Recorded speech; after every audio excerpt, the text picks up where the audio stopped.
Betul. Itu alasannya rupiah Muter ini ya, selalu muter. Money velocity kencang-kencang, rupiah benar. itu kenceng gitu kan, Pak. Seperti itu. Jadi ini mungkin yang orang juga nggak sadar. Bayangin kalau kita punya mata uang itu kuat terus. Contohlah US dollar dalam beberapa tahun. Orang Yes, hoarding US dollar. iya. Kan gitu. Singapore dollar. Orang hoarding Singapore dollar karena merasa Singapore dollar ini Iya. holding value-nya kuat. Jadi orang nggak Kata muter, hoarding, malah benar. holding gitu kan. Yang Nah, yang kejadian kalau nggak muter, benar, yang bunganya diputar ya turun kok, apa? nggak dapat apa-apa juga akhirnya kan. Akhirnya keluar dari Betul, sektor keuangan betul, dipaksa muter lagi, kira-kira kayak gitu. betul, betul, betul. Jadi orang kadang salah, Iya, iya, salah benar. persepsi di situ. Oke, nah berarti kita udah bahas gold, kita udah bahas Bitcoin, kita udah bahas bond. Nah, kira-kira nih Pak, kan kita tahu bahwa kemungkinan juga flat ini Iya, flattening. Kita selalu berharap ini flattening lah, karena seperti yang kita ketahui, biasanya kalau pivoting itu biasanya marketnya iya. bearish dulu gitu kan Pak. Pivoting itu marketnya bearish dengan catatan ada Agree nggak Pak? krisis.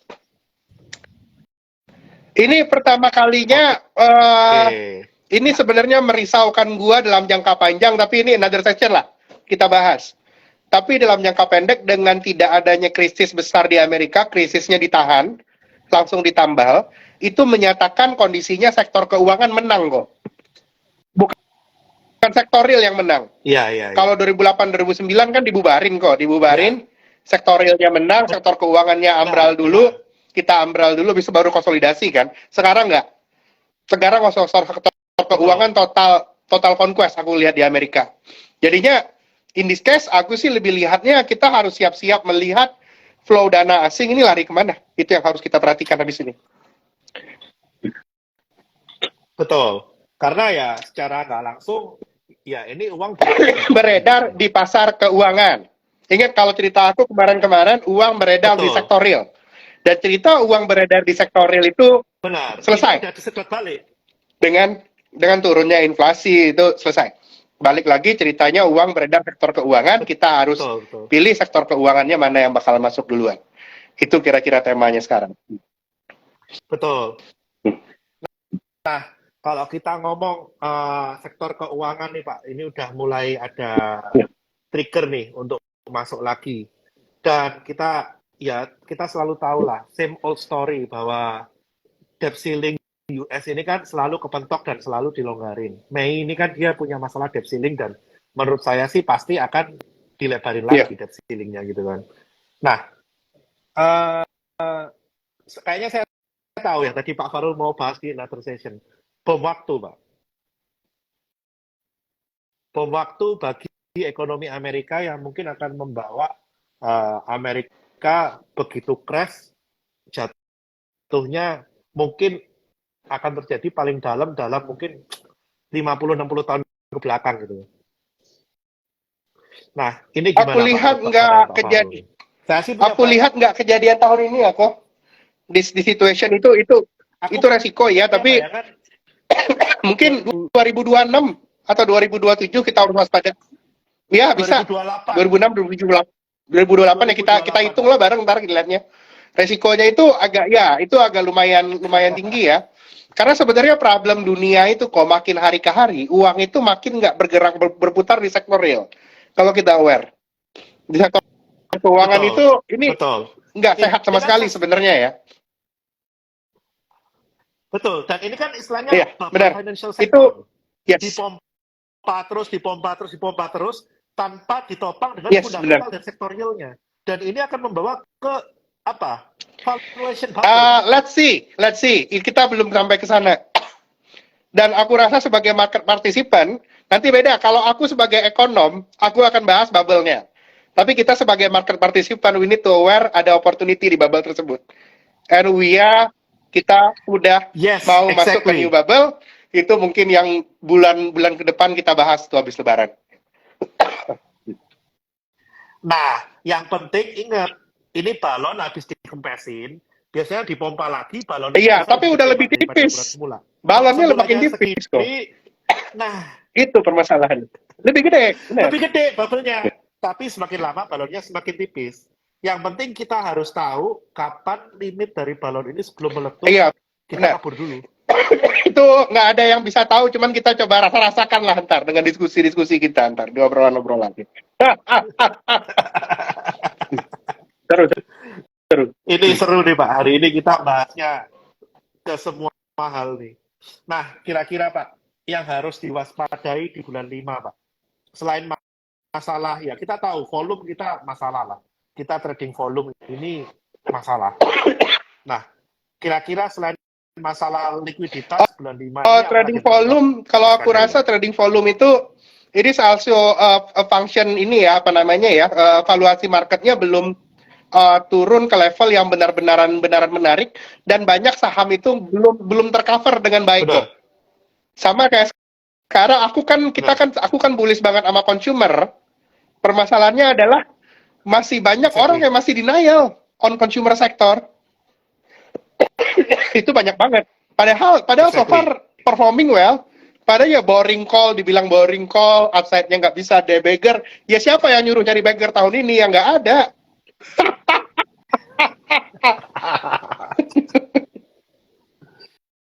Tahun ini Pak, kita bisa dapat 30% udah puji Tuhan gitu kan.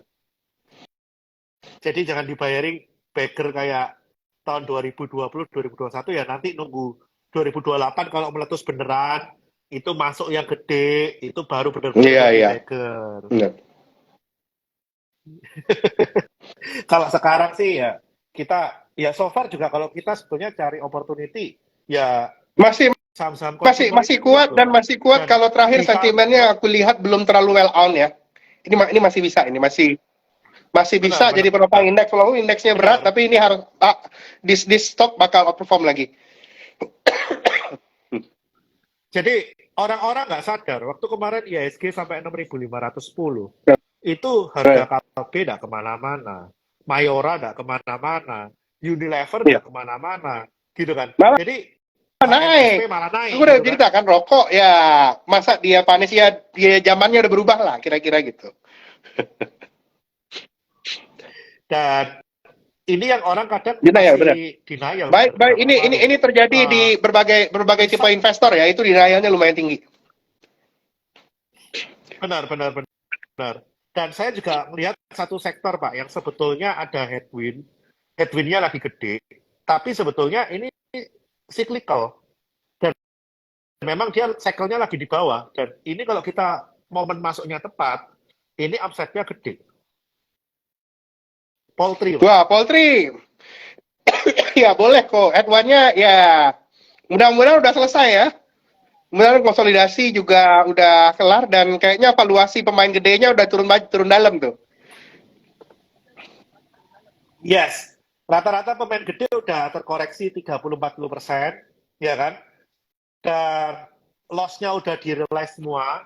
Jadi harga poultry, jagung tinggi, poultry rendah, apa semua itu udah kejadian, full year dua-duanya udah babak belur semua. Ya, sekarang kita tahu lah, kalau nggak ada ini bisa Iya, benar. Besar gitu kan, Pak. Kalau nggak ada headwind, itu benar. Bisa 1.100. Kalau aku lihat ya Jepin, Java bisa lah tuh. Boleh, cuman pelan-pelan ya. ini udah bottom, cuman benar. Kayaknya cerita negatifnya udah hampir selesai. Tapi belum ada cerita positifnya. Berdoa aja nggak ada cerita negatif lagi. Exactly. Cerita negatifnya udah hampir selesai. Belum ada katalis dan belum ada flow. Cuma kalau mulai nitip sandang, ini sama. Dan saya ngelihat satu sektor. Sama satu lagi nih kok yang orang banyak nanyain itu properti sekarang kok. Properti ini sudah very under own. Exactly. Very under own. Nggak ada yang punya kok.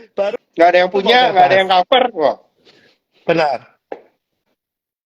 Nah, jadi kalau properti ini Pak, kita ngomong trio kwek properti ya. BSD, SMRA, CTRA.